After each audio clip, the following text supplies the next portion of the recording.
You're listening to Beyond Insights, your go-to podcast for all things accounting, business, and technology. From cybersecurity and AI innovations to sustainability and work-life balance, we've got you covered. We host insightful guests from different backgrounds, industries, and locations all around the world. From this diversity of thought, we aim to find solutions to some of our most pressing business problems. Thank you for tuning in. Let's dive right in and go beyond insights. Hi everyone, and welcome to Beyond Insights. Today we are talking about a very, very exciting topic, and that's moving businesses from reactive to proactive. And today we have a very special guest, Spencer Jones, who's going to tell us a bit more about that. So welcome, Spencer. Thank you so much for joining us. Very excited to hear your insights. So to get started, sorry, I saw a raised hand. To get started, Spencer, can you just tell us a bit about yourself and your background and get us started?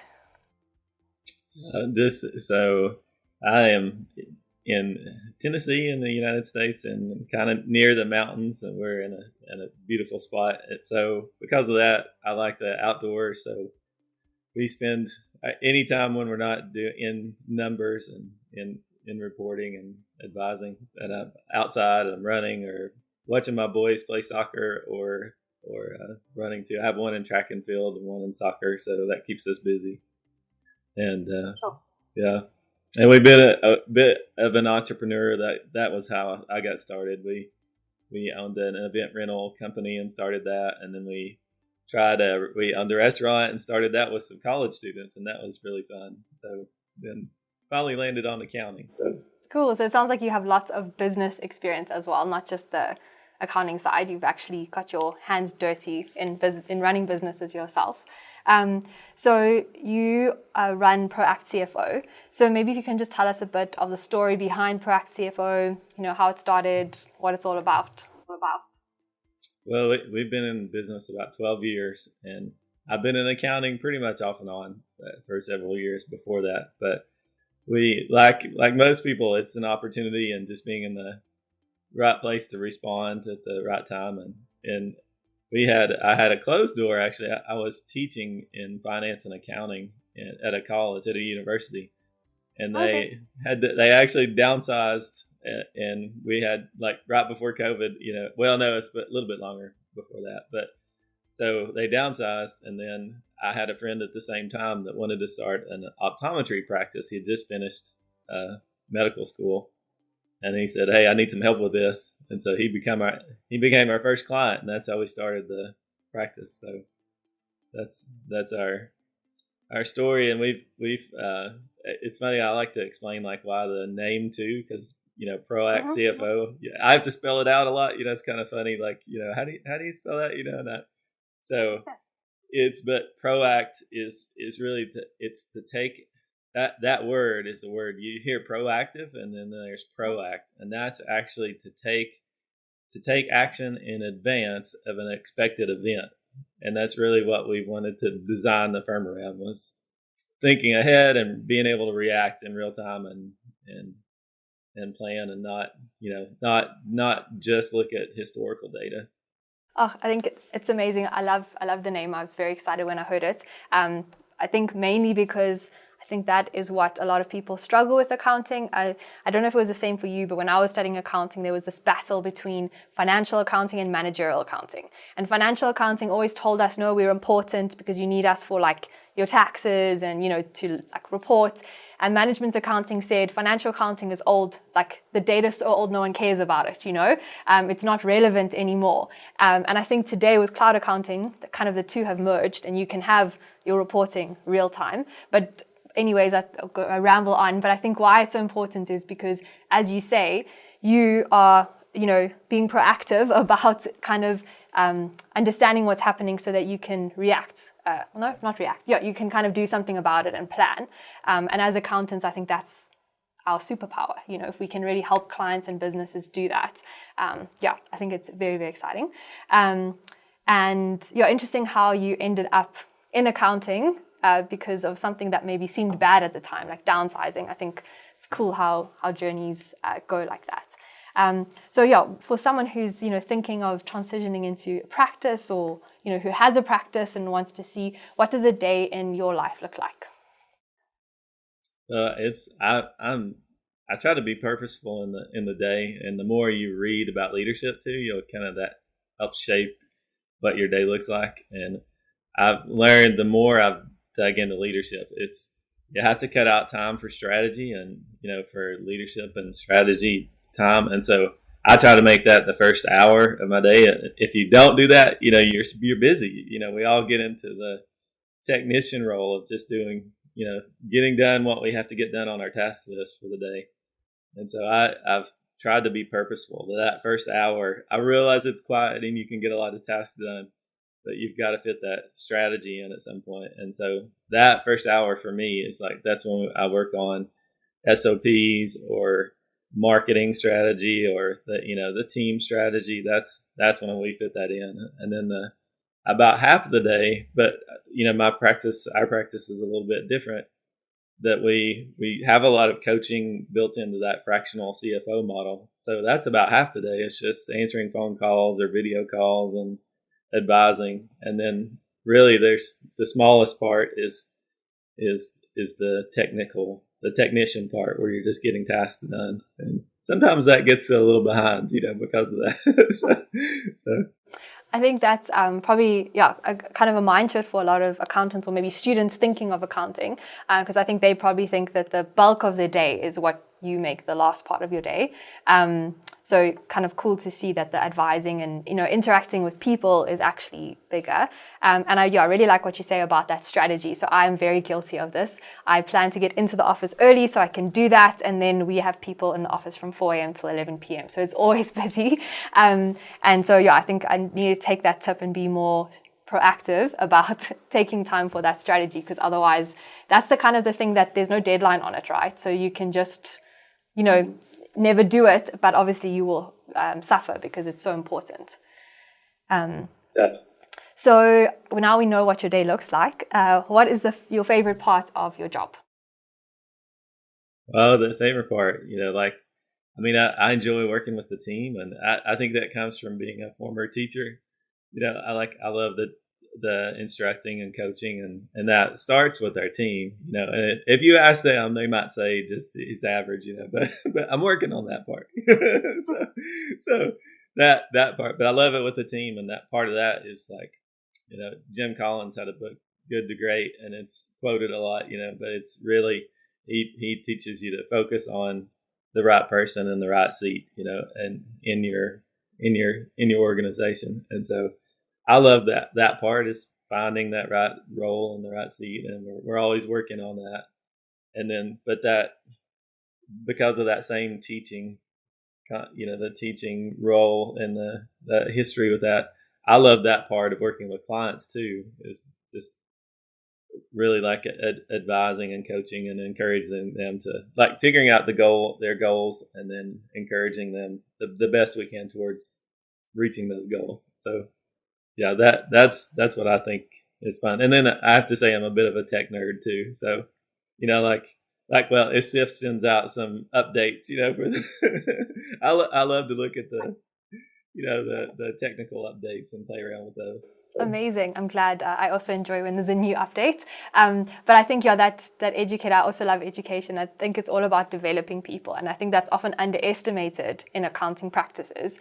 Your people really are so important, but also that relationship with the client. Like what you're explaining there is really helping businesses grow. And that to me is what advisory is all about. So really, really love how you explained those.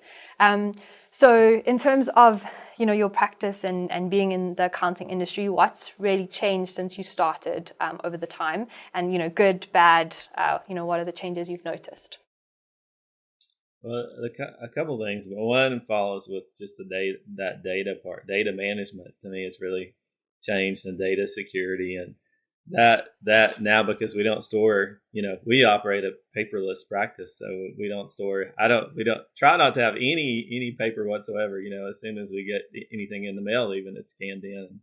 So that's really changed. Like we have this data management role, and that was not really something that accounting firms used to have. It's there were file cabinets and you kept paper copies of things, but now you have to decide like how you organize that, what's your structure for organizing it, and how do you make it available to clients, and that's really important. And there's so much data. I know a lot of us could relate to that. How much you just have personally, when you have insurance policies and you have things that are expiring and audits and taxes, and you've got this whole database just for your own personal data. But now we have that in a firm, and we have it for each company and each owner, and that's a lot of data, and you need the least amount of friction between that data and it being useful. Yeah, and I feel like that's really our challenge now, is how to manage that and make it useful, get it into the right person's hands if it's the client, and and quickly. So sure, yeah, I think like you also need to make sure it's secure. So I do auditing lectures as well. It's all about controls and stuff. And I think in the past you could lock the filing cabinets, but now it's a bit more complicated than that. But also so much more opportunity. Like as you say, the whole challenge now is how can we use that data? In the past, it was not really usable in like piles and piles of filing cabinets. I mean, you could use it, but it was difficult. So yeah, I think that definitely is the new challenge, almost, to how to get the value out of that data, which I think leads me. Oh yeah. You mentioned value too. That's the other shift I've seen, is like the change in how you even price your services, and package those. Like it used to be, like you said that word value, like you're providing value. Now that's the other shift I've seen, is that we're really pushing like what is the value we provide and what's the pricing for that value versus just an hourly rate plus some kind of cost. That's hard to that's but if you're going to shift to that kind of model and that value-based pricing model that we see now, that really is like how do you have to provide the value. So it's how do you make some meaningful recommendations out of that data we're managing now. No, for sure. I think that's a common theme as well. Is a lot of the stuff that used to take a lot of time, like processing all that data, clients actually don't value that. They don't really, you're inputting all their data into the system. They're like, yeah, the transaction happened, So you need to use tech, like you're saying, all these cool new tools and all these systems to make that take you less time, because time is your cost. But what they value is this advisory or the insights. And as soon as they see, oh, wait, you told me something, it's going to help grow my business, now they're willing to actually pay. So yeah, definitely a shift we see as well. Very, very cool. So also, you explained that you are Proact CFO. So why do you think it's so important for businesses to be proactive about their finances? Well, there's a quarterly survey that Deloitte publishes. They're one of the largest accounting services firms, and it's called CFO Signals. And it had in this last quarter, it had a question and they asked, and I think it's something they do recurring, but it said, what is the top concern for CFOs?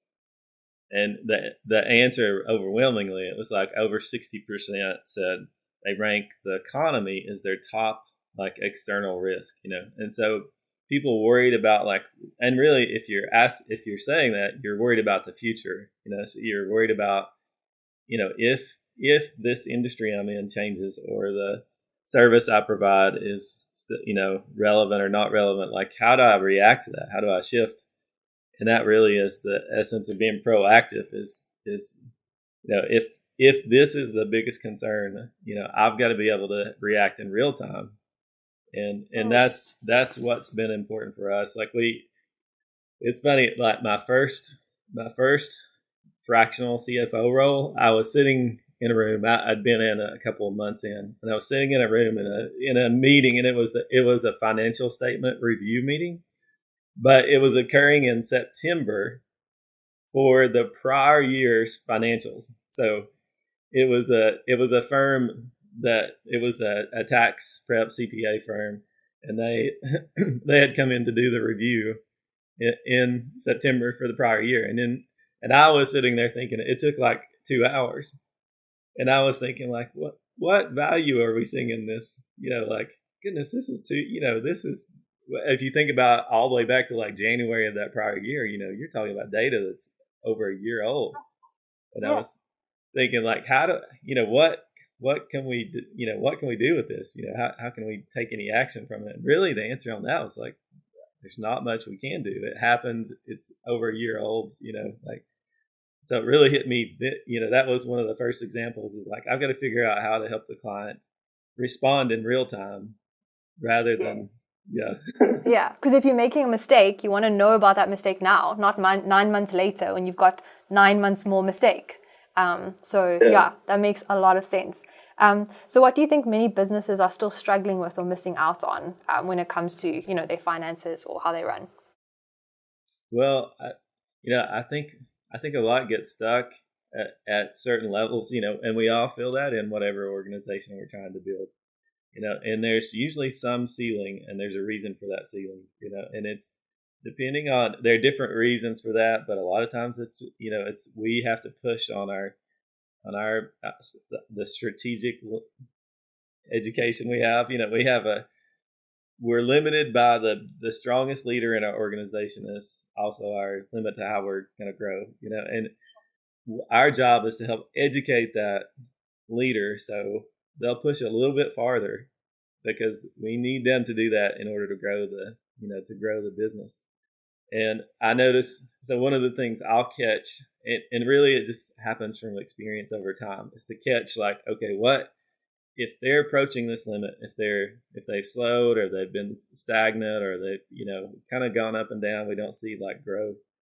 What is it that's causing them to get stuck? And a lot of times when you get that way, you get kind of panicky and you're looking around for like, what is it I need to change now? And so you'll notice like leaders will get stuck on maybe like, how do we save on taxes, or how do we save on, that's one of the most common ones, and that one I try to get them to shift that focus from, okay, you're looking at, these are some symptoms or some things that happen, like if taxes, for example, are actually a good thing. I know it sounds funny, but if in the respect of means you're making money.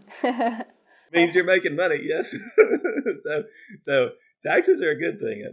We're making money, so we try to get them to focus on it. Because if it's okay, let's not dig our wheels into something that we're going to spend 8 hours of your valuable time, an hour valuable time. Well, that's underestimated, but lots of hours. And let's look at something of, well, maybe it's the way that you're estimating, or it's your cost of goods. You haven't kept up with pricing for, your labor cost or your materials costs, or there's something that we can do to really adjust and pivot and do it more in, like I said, in real time as well. So, no, amazing. I think it's going kind of beyond to understand what's happening in your business now. Where are the issues, like you say, cost or something like that, and then making a decision about it, like better data-driven decisions. That's what we always say at Zift. And it can't be months and months old. So definitely very important. I think then I wanted to just also ask, linked to what we've been chatting about. So you're talking about fractional CFO, outsourcing CFO. So it's very topical. We hear a lot of people talking about it. Also, I think a lot of accountants are looking to move into that advisory space, or businesses are wondering why they need a fractional CFO. So maybe could you just, describe what does that mean? What is it? And why do you think businesses would need one? And why would they choose an outsourced one as opposed to an in-house one? So lots of questions. Yes. Well, and of course I'm pro fractional CFO, So. Of course. Maybe slightly biased answer here, but no, I think you'll give us an honest one. It's good. Yeah. So really the way our selling point for that is, you're with a fractional, most businesses now don't, and nonprofits don't need a full-time CFO. They need the expertise of a CFO, but they don't need the full-time. And really a lot of times they can't afford it either. If it's in the U.S., a full-time CFO, the starting salary range is like $225,000, kind of that starting, hourly. I mean, not hourly, but salary range for an actual CFO. So you think of how many people can start. It just pushes that out of how early you can start to pay for that level of expertise. So we really, that's our selling point, is that you get that level, the CFO, fractional CFO, and the functions that go along with that, which are, benefits and insurance and financing, like those kind of things that normally a CFO would handle. You get that piece of that service for about the time that you need it for a much lower cost than actually having to find someone to fill that role in-house. Amazing. And I think, lots of startups can't afford that very big salary. So that makes sense. I think you've kind of explained, what they do and why you would choose one. So I think maybe linking to that, a lot of business owners kind of don't know how to start, where to start to get an accountant, and leave it too late in the game. So do you have any tips for business owners on how to find someone and maybe when to start looking for a fractional CFO?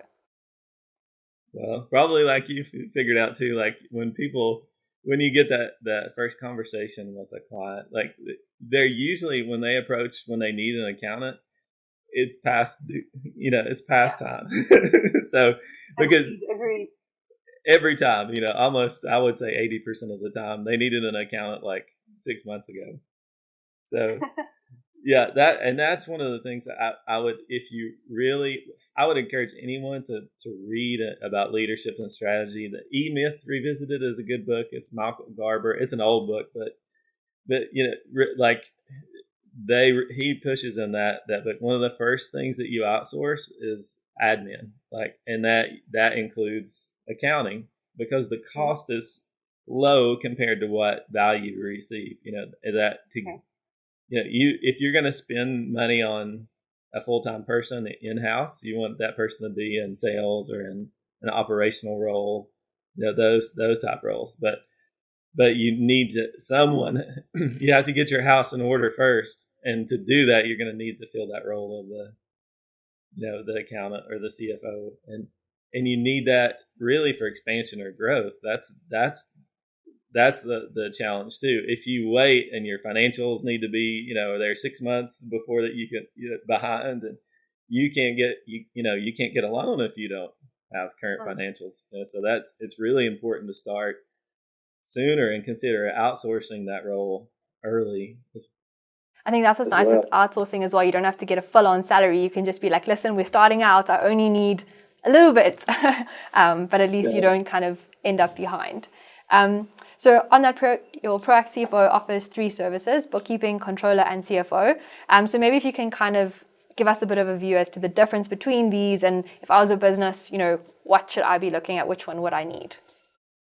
Really, the core service that any business or any nonprofit needs is just the core books role or bookkeeping role, and that's really just to keep a current set of books. And like we talked about for like financing and audits and things that come up, that we need that before we even get into like real data. We just kind of the stay out of trouble role. we need that covered first, and then we get into like the actual proactive data.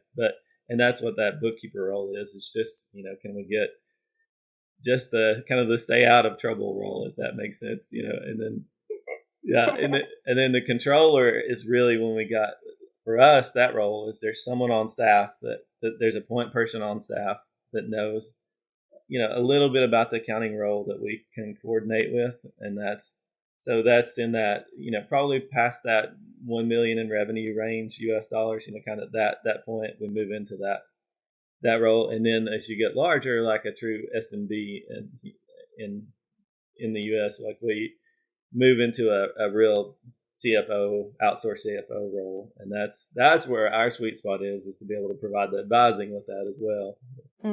No, amazing. I think, that gives us a good breakdown. Business owners can kind of see where they're sitting at. And on that, so you obviously deal with a lot of business owners. So anyone that's thinking of starting a business, what advice would you give them from a financial perspective? Well, if you first and foremost, you have to define what's your product and your services and define it well. Like I follow Alex and Layla Hermosi on online, and they're really interesting to watch. They talk really push.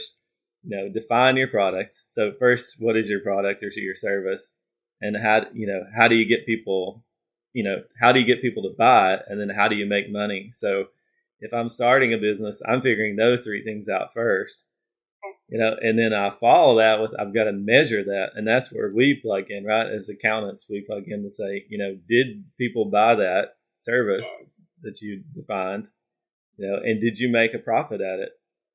And I would start, this is where that kind of like the measures that help you start and be a little more proactive. You get overwhelmed, too, like with SIFT, you can define any KPI you want, really, so you could, there's 40 KPIs, there's a lot.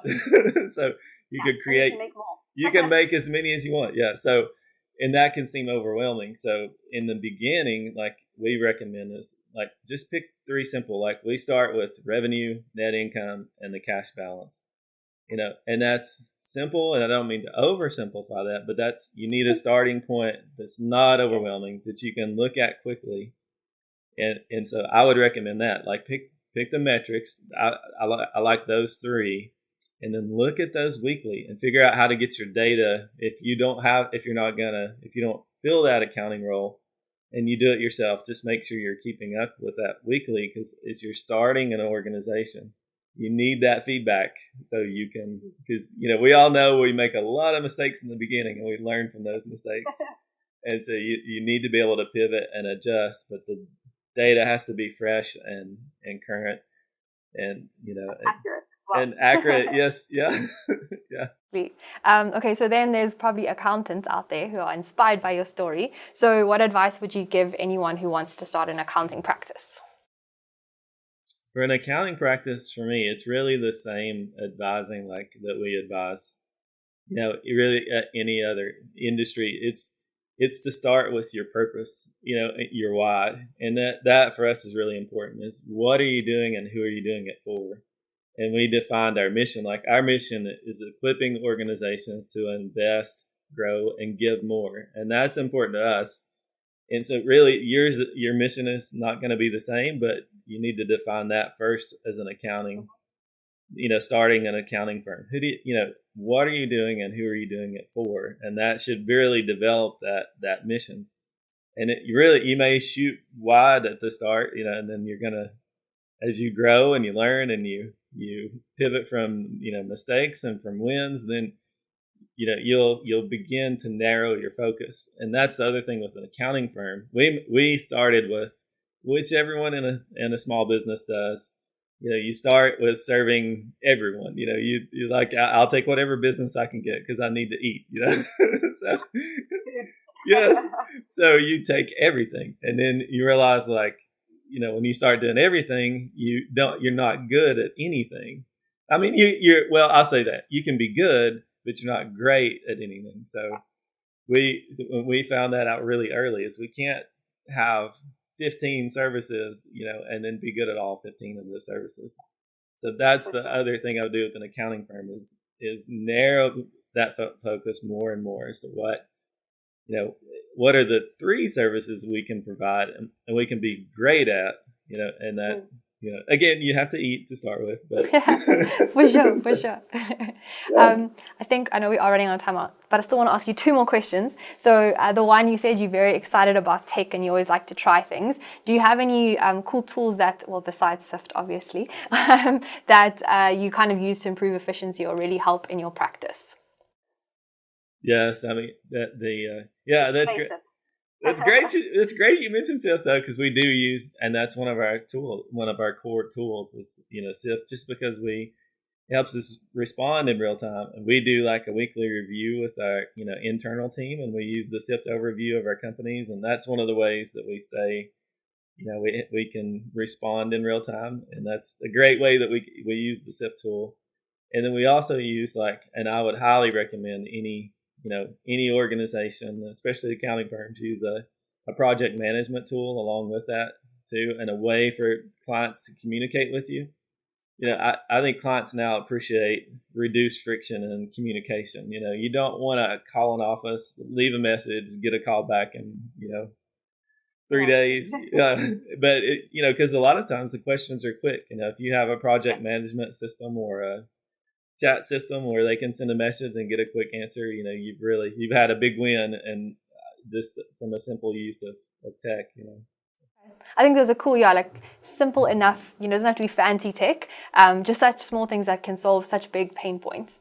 So thanks for sharing that. I think last question, because I have 1 minute left, is what would you like listeners to take away from this conversation? We've chatted a lot about tech and, advisory and training and all sorts of things. But what would you like them to take away from this session? Well, I would say push your limits on your own abilities, because you will limit your firm based on your own abilities. And, there's the 21 irrefutable laws of leadership by John Maxwell. One of his laws is the law of the lid. And it's that you have a lid and you're the lid if you're the leaders. So, and if you really want to grow and push your organization, you have to grow and push your own limits, and learn more, become more educated on KPIs and what they mean and how to operate, how to pivot from those, how to coach people and coach, customers. That's the biggest thing probably I would. Sure. No, I think you've given us lots of good books to read and lots of good things to think about. And I think it's a shift from like tech or the day-to-day, what do I need to do to run my practice, and really investing in yourself to make yourself a better leader, helping your clients invest in themselves to become better leaders, and also investing in your team. So definitely I got a lot of value. I'm going to go listen back and find all those books you mentioned and read them. But thank you so much for taking time to chat to us. I think being proactive is definitely important. And as accountants, we should make sure our clients are. And as business owners, I think, if you are not being proactive, you know who to call, because the whole business is about that. So thank you so much for the time. Any last thoughts before I end?